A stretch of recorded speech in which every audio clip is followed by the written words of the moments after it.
Hello my प्यारे dear student. कैसे हैं आप सभी? आई होप आप सभी बहुत ही अच्छे होंगे और आपकी पढ़ाई बहुत ही अच्छी चल रही है। दोस्तों, कुछ देर पहले मैंने एक लाइव में आप लोगों को बताया था कि आज अपनी क्लास नहीं हो पाएगी, लेकिन हम सोच रहे हैं कि बैठने से अच्छा है कि बच्चों के बीच कुछ एक्स्ट्रा चीज़ें लेके जाया जाए। तो हम एक स्क्रीन रिकॉर्डिंग वीडियो हम करके आप लोगों के पास पहुंचाना चाहेंगे, और उस पर मैं हम लोग सोचे हैं कि कुछ बच्चे का कमेंट आया था कि सर हिस्ट्री में प्रॉब्लम है, तो हिस्ट्री की क्लास किया जाए। इसलिए हमने आज आप लोगों के पास हिस्ट्री के क्लास में लाया हूँ। जो फर्स्ट चैप्टर है आपका यूरोप में राष्ट्रवाद।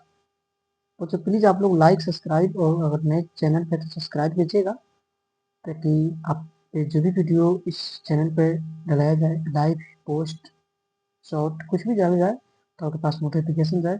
इसको लिए सब्सक्राइब करना काफ़ी ज़रूरी है। तो ये हम देखते हैं, चैप्टर है आपका 1, यूरोप में राष्ट्रवाद। यूरोप में राष्ट्रवाद। दोस्तों, यूरोप आप लोग जानते हैं कि पहले से एक महादेश है।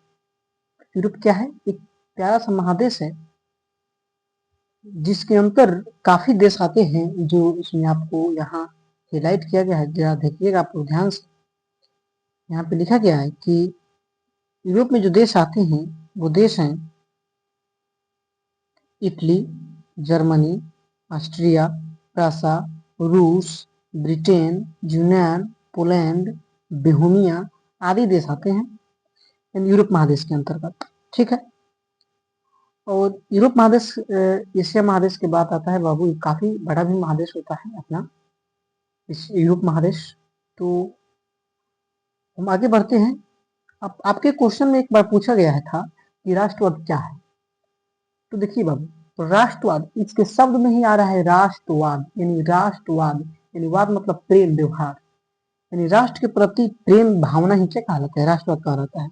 राष्ट्र के प्रति यहाँ पे डेफिनेशन में दिया भी है, यहाँ देखिएगा आप लोग कि राष्ट्र के प्रति प्रेम की भावना को ही क्या कहते हैं, राष्ट्रवाद कहते हैं।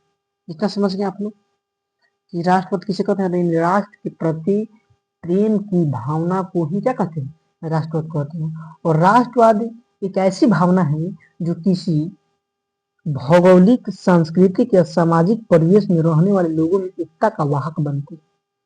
ठीक है। ये राष्ट्रवाद एक ऐसी भावना है जो किसी भौगोलिक यानी किसी क्षेत्र में रहने वाले लोगों में, सांस्कृतिक या धार्मिक, सामाजिक परिवेश में रहने वाले लोगों में एकता का वाहक बनती है, यानी लोगों को एकजुट करती है, इसी का वाहक बनती है। यानी लोगों को अपने देश के प्रति प्रेम व्यवहार बनाता है। कि आप लोग देखते होंगे, जो मेरा अपना देश है इंडिया, उस अगर इंडिया के देश में किसी भी चीज का अपमान होता है तो एक दूसरे के व्यक्ति टोक देता है कि भाई आप ऐसा नहीं कीजिए, इसमें मेरे देश, अपने देश का इसमें क्या है, बुराई हो रहा है।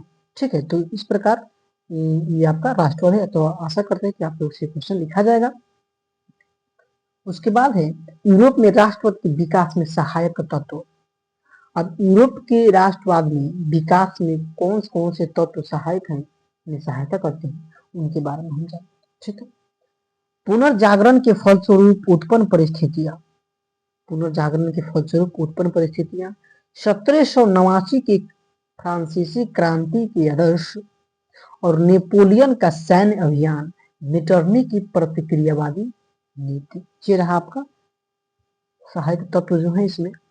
उसके बाद है 1789 की फ्रांसीसी क्रांति के बारे में हम लोग जानेंगे, और सारी टॉपिक के बारे में हम बारी बारी से जानेंगे। 1789 की फ्रांसीसी क्रांति के कारण क्या था आप समझिए। समाज में 3 वर्ग थे। ठीक है। तो पहला था एक पादरी, कुलीन और निम्न, ये 3 वर्ग थे। और तीनों वर्गों के बीच जो थी ना वो काफी असमानताएं थी। असमानताएं कहने का मतलब वो लोग एकजुट नहीं थे। ठीक है। तो मान लीजिए आप ही घर में हैं, अगर आप ही से सबका प्यार व्यवहार एक समान नहीं है तो क्या होता है, देखते हुए कि अगर आपसे किसी का प्यार व्यवहार नहीं है तो आपसे रोज लड़ाई झगड़ा कर रहे हैं। उसी में क्या करे, 3 वर्ग थे, पादरी, कुलीन और निम्न, जो काफी लड़ते रहते थे, उनमें असमानताएं पाई जाती थी। उसके बाद देखिए, फ्रांस का राजा लुई 16वां, फ्रांस का राजा कौन था, लुई 16वां निरंकुश शासक था। फ्रांस का राजा लुई 16वां क्या था, निरंकुश शासक था। फ्रांस के लोगों पर टैक्स का बोझ अधिक हो गया था। फ्रांस के लोगों पर जब टैक्स का बोझ अधिक हो गया था, उस समय कौन था, लुई 16वां। ठीक है, 1789 की फ्रांसीसी क्रांति के परिणाम, अब देखिए इसका परिणाम क्या आया। परिणाम इसका ये था, लुई 16वां की राजशाही का अंत, जनतंत्र की स्थापना, यूरोप के आदेशों को राष्ट्रवाद का प्रसार। ये था क्या, असमानता, सॉरी, क्रांति का परिणाम। उसके बाद नेपोलियन का युग देख लेते हैं हम, और इतने पे आपकी क्लास को विराम लेते हैं, क्योंकि ये क्लास ज्यादा देर का नहीं होगा, आप लोगों को इसको याद भी करना होगा, इसलिए। नेपोलियन युग यानी 1804 से 1815 तक चला। दोस्तों कभी कभी पूछा जाता है कि बताइए कि नेपोलियन युग कितने दिनों तक, कितने सालों तक चला था, तो आपको बताना पड़ेगा 11। और फिर पूछता है नेपोलियन युग की शुरुआत कब हुई थी, तो आपको बताना है 1804। और फिर जब पूछेगा कि नेपोलियन युग की अंत कब हो गया था, तो आपको बताना है 1815। ठीक है, तो देखिए जो हाईलाइट किया गया है, 1804 में नेपोलियन फ्रांस के सम्राट बना। 1804 में नेपोलियन फ्रांस का कौन बना, सम्राट बना। सम्राट का मतलब होता है राजा बना। 1804 में नेपोलियन संहिता भी लागू किया था। क्वेश्चन में आपका पूछा जाता है कि नेपोलियन संहिता कब लागू हुआ, तो आपको बताना है 1840 में। उसके बाद आता है क्वेश्चन कि 1815 में नेपोलियन वाटरलू के युद्ध में हार गया। 1815 में नेपोलियन वाटरलू नेपोलियन और वाटरलू के बीच युद्ध हुआ, उसमें कौन हो गया, हार गया। वाटरलू यानी 1815 में हार गया।